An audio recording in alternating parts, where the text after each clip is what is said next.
Daily Broadside, day 547. I went and got some gas yesterday in one of my vehicles. And I'm sitting there and I'm filling it up. I'm just standing there next to the vehicle waiting for it to fill up. And this girl in a Honda, I think it was a Civic. It's a blue Honda Civic at the next pump, right? And she goes and she finishes pumping gas. And she goes, and you know how when you turn your gas cap, it ratchets, and the reason it ratchets is to let you know that it's good. It's where it needs to be. It won't get any tighter. It's like a medicine bottle. It'll just keep spinning, whatever. And and it's necessary to make sure that thing ratchets and goes on properly, because you can actually, in like newer cars especially, you can get a check engine code if your gas cap is not on, because the pressure and everything will alert the car that there's an issue afoot. But this girl, I kid you not, spun that thing for 30 seconds. Just crank, crank, crank, crank. I mean, she must have done, if one turn was 3/4 of a rotation, she had to have done 20, 30 rotations. It was to the point that I almost leaned over the pump and went, it's not necessary, right? Like, it's not getting any tighter. It doesn't do anything else. You just look like an idiot. People, it is amazing that people go around driving 3,500 pound, 4,000 pound vehicles, and they have absolutely no knowledge of how they work, what they do. And this is just a dumb example of that. Of course, it doesn't hurt anything, but it's really stupid. It's just crazy. The fact that you can go to one of these stupid oil change places, a 10-minute oil change. Yeah, that's what I want. I want somebody to change my oil in 10 minutes. That's good service. That they're really going to make sure that there's not a gasket left on the oil filter, and double gasket it, and you leak.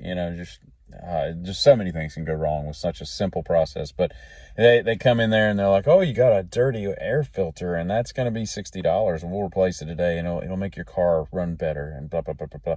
And they're like, okay, go ahead. There's $60 that it's like, if you saw how stupid it is to change something that simple, and you ain't got to be a mechanic, but I think you should have just a cursory knowledge of how the combustible engine and its different systems work. Today, I'm towing a trailer home today in my diesel, and I was like, why is this thing pulling so hard? Pull over. Sure enough, lost an end link. So I got to put new end links on my sway bar tomorrow morning, which is not what I had planned to do, but it shouldn't take me long. But the point is, like, I knew something was amiss. I stopped. I investigated. I immediately realized what the problem was. And instead of, God, I could only imagine what that, and it's only like 6 bolts maybe. I mean, if you change the bushings of the sway bar, it's not even, that many bolts, 7, 8 bolts. I don't know.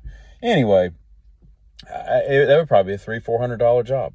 Now, if you just like giving money to people, that's great. But it's just, if you just, take a little bit of time to learn, and cars are so important to our lives, you would think that you would want to know what the hell's going on with it. But gas pump lady she just blew my mind. It was fascinating. It's fascinating. I don't remember the plot of The Gods Must Be Crazy, but I think, because it used to come on HBO all the time, and I don't think I ever watched it, but I've seen a million little pieces of it, surfing through the channels and all. But I think the object of the movie is that a Pepsi bottle or a Coke bottle falls from a plane, I guess, into the middle of Africa. And they don't know what to do with it, so they think is some sign of the gods or whatever. And, they're just looking at it like, a primate would look at a gun, They don't know what to do with it. They've never seen anything like it, that kind of stuff, And I thought to myself, I watch a lot of Indian street food videos on TikTok because my algorithm hates me.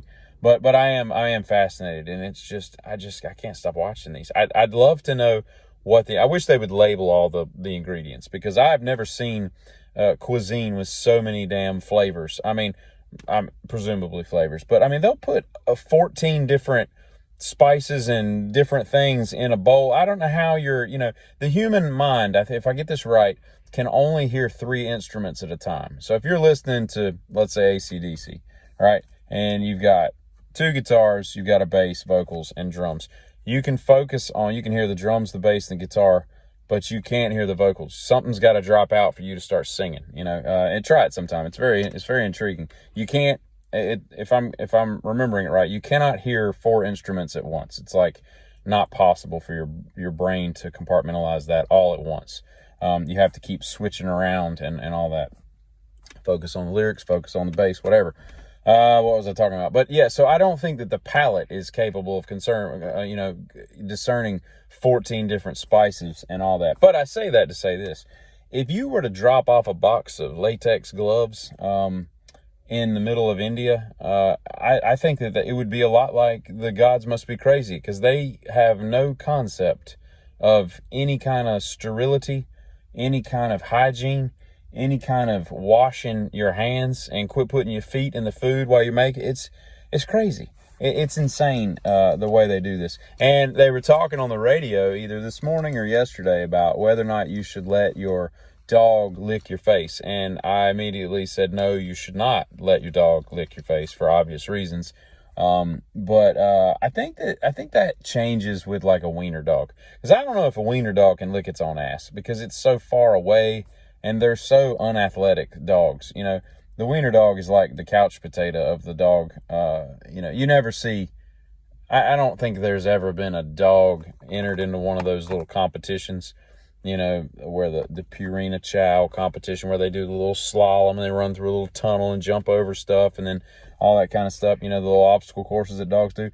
I don't think wiener dogs have ever done that, because they know their place. Their place is to struggle to get up on a couch, 4 or 5 steps, to finally get up on the couch. And their point in life is to have owners who embrace their laziness and their unathleticness and their gordo fatness, and they build them steps to get up onto the furniture. There's a step to get up onto the bed. There's a step to get up onto the couch and all that.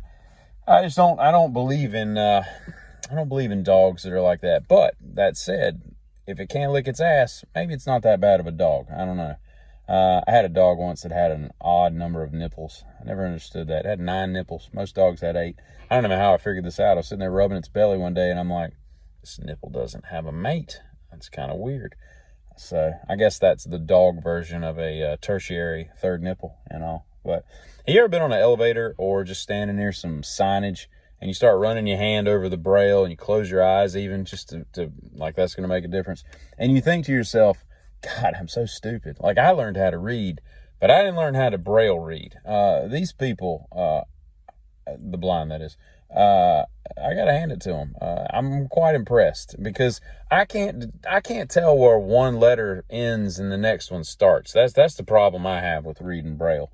Otherwise, maybe it's not that bad, but I don't know, man. It would be interesting to see how fast you could actually get to reading that stuff, because I can read pretty fast. I'm not short circuit fast. No disassemble, Nova input, but yeah, anyway, I've talked enough. Y'all have a good one.